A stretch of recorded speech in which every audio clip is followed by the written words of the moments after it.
So here's the tea, and oh my, it's boiling. Meghan Markle, yes, the Duchess of Sussex, the Suits actress turned royal, turned brand, turned Hollywood exile, is at it again. But this time, this isn't another staged Vanity Fair spread or a podcast announcement polished within an inch of its life. No, this move feels desperate. And that's exactly why the whispers coming out of Calabasas have everyone clutching their pearls. Because word is, Meghan Markle has picked up the phone. And not to call some glossy magazine editor or an A-list Hollywood producer.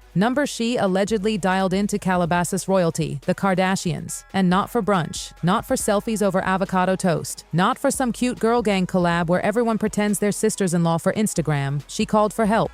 Yes, help.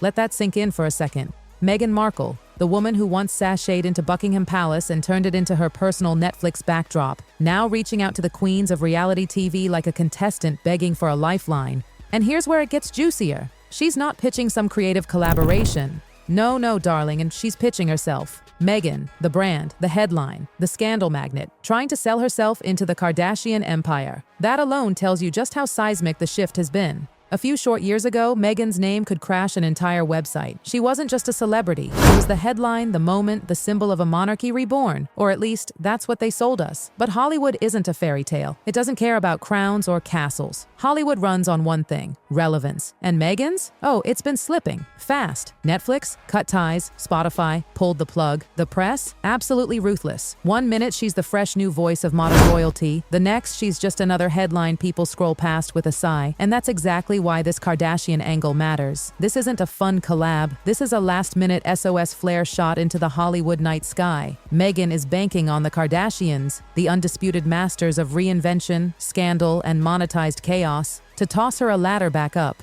Maybe a feature on Hulu. Maybe a Kardashian-approved docuseries where she reclaims her image. Maybe a rebrand so slick it convinces the internet to forget the Netflix flop, the Spotify embarrassment, and every eye-roll headline in between. That's Meghan's fantasy. But reality? Oh, that's messier. Because here's what Meghan seems to forget. The Kardashians don't share platforms. They own them. They don't just give you clout. They control the entire narrative. And when someone comes knocking, especially someone with baggage heavier than a Louis Vuitton trunk collection, they know instantly what's up. And Meghan, she's not subtle. Everyone in Hollywood knows her career needs CPR, and she's betting that Kim, Khloe, or Kris can provide the oxygen. But this isn't 2018. People don't swoon just because you wore a tiara once. If Meghan had played this differently, maybe things would look better. Imagine if she'd taken a couple years to stay low, quietly building, and then popped back up with something genuinely fresh. A reinvention story. But she didn't. She went big, loud, royal, and dramatic. She blasted herself across Oprah's sofa, Netflix screens, Spotify ads, and when it fizzled, she vanished. And now suddenly, bam, here she is, allegedly placing calls to the Kardashian empire, hoping for a golden ticket. This isn't about friendship. Let's be very clear. This is about clout. Meghan knows exactly what the Kardashians represent. Media powerhouses who have built an empire on the art of staying relevant. They are the gatekeepers of Hollywood survival. If anyone can take Meghan's sagging narrative and flip it into a goldmine, it's them. But that's also why this is so dangerous. Because you don't approach the Kardashians without a solid plan, and you absolutely don't approach them empty-handed. And Meghan? Let's be honest, her offerings are looking thin. Her Netflix project underperformed, her podcast was canceled, her PR machine is sputtering like an old car. Unless she's hiding some shocking, never-before-told royal scandal that could carry an entire season of TV, why would the Kardashians even bother? In fact, the risk here isn't just that they'll say no. The risk is worse, that they'll turn Meghan's desperation into their own storyline. Imagine it. Meghan Markle groveling for a Kardashian collab, only to be turned into a plot point on the Kardashians. The humiliation would be catastrophic. Hollywood loves a comeback, yes, but what it despises, more than anything, is desperation. The clock is ticking for Meghan Markle.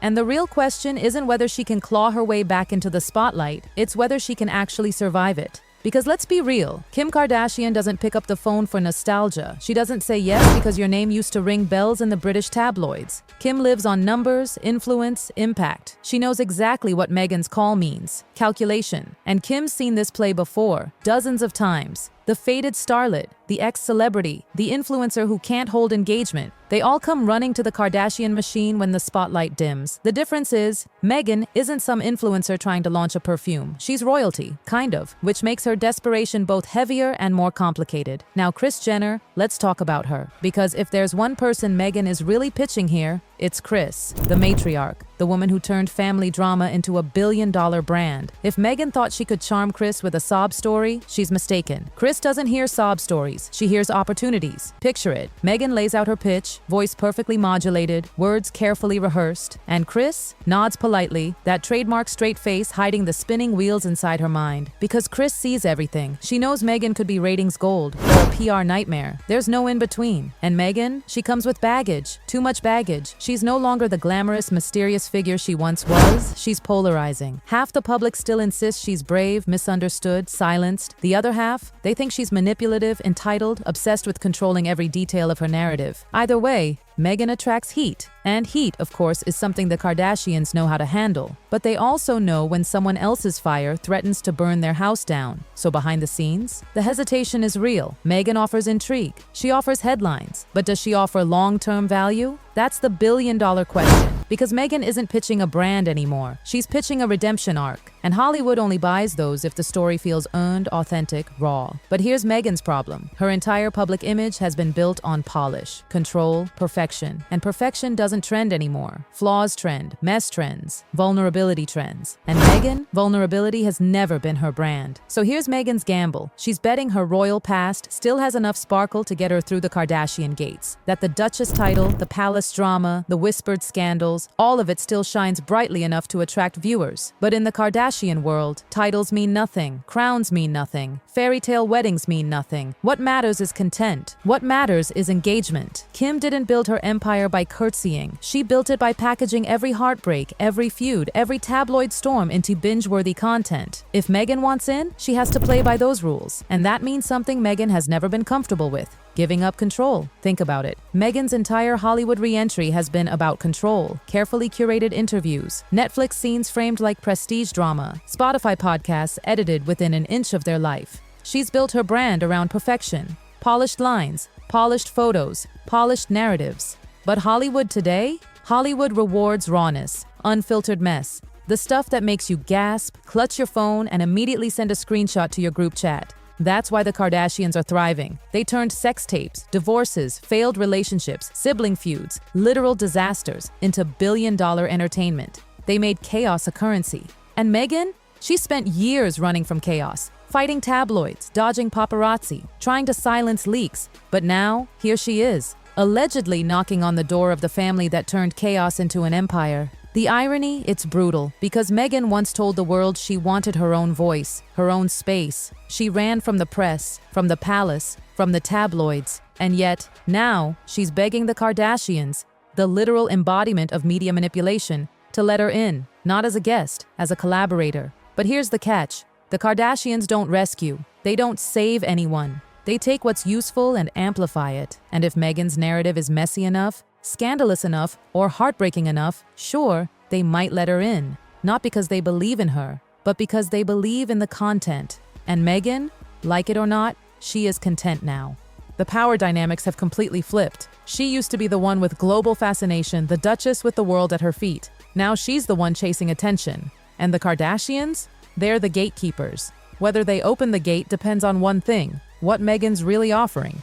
Because let's be honest, Meghan's name alone isn't enough anymore. Not after Netflix, not after Spotify, not after the endless PR misfires. If she's just bringing her name and a vague idea, Kris Jenner will smile politely, sip her martini, and move on. But if Meghan is bringing access, drama, unfiltered royal secrets, now that's a conversation. That's ratings gold. And here's the thing. Hollywood doesn't care about what you were. It cares about what you are right now. Meghan Markle right now is stuck in the brutal space between legacy and relevance. Yes, the crown gave her visibility, but it didn't guarantee longevity. And every move she makes now, it feels desperate, urgent, strategic. She's no longer protected by palace walls or by the public's goodwill. She's out here swimming with sharks, And those sharks have been circling for decades. That's what makes this Kardashian play so risky. This isn't about fame anymore. This is about survival. The Kardashians didn't build their empire on luck. They built it on adaptability, on turning scandals into profit. Divorce, ratings, cheating scandal, a season arc, betrayal, spin it into a brand deal. They know how to take every ugly moment and make it watchable. Meghan, on the other hand, has done the opposite. She's tried to keep everything airtight, carefully polished, picture perfect, but that tight grip, it's backfired. Audiences don't want perfection. They want to feel like they're being let in. They want the mess, the tears, the unedited truth. So when Meghan pitches herself to the Kardashians, she's admitting something huge. That her strategy failed. That her polished narrative isn't enough. That she needs the masters of reality-driven chaos to keep her afloat. And that's a hard pill to swallow for Meghan Markle. Because humility? That's never been her brand. Think about it. For years, Meghan painted herself as above the chaos. She hated the tabloids, hated the paparazzi, hated being a headline. She wanted to control everything, own everything, package everything neatly.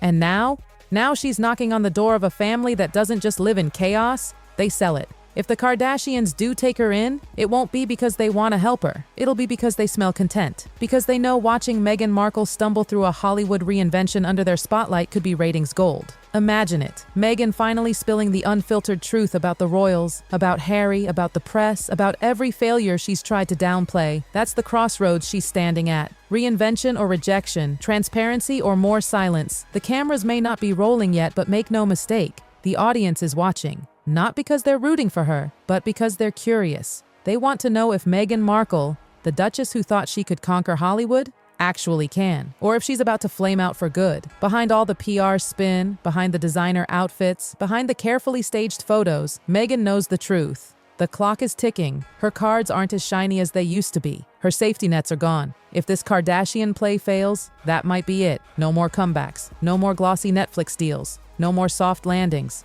Just silence. But if she pulls it off, if she convinces the Kardashians to let her into their world, to give her another platform, another shot, then she rewrites her narrative completely. She becomes not just the Duchess who fell, but the Duchess who fought her way back. Not through crowns, not through fairy tales, but through hustle. And that, darling, is the most Hollywood ending of all. Because Meghan doesn't want a crown anymore. She wants control. And in Hollywood, control isn't handed to you. You earn it. Through relevance, through output, through risk. This Kardashian move, it's the biggest risk she's ever taken. And now all she can do is pray it pays off. Because if it doesn't, there won't be a fourth act. There won't be a fourth act.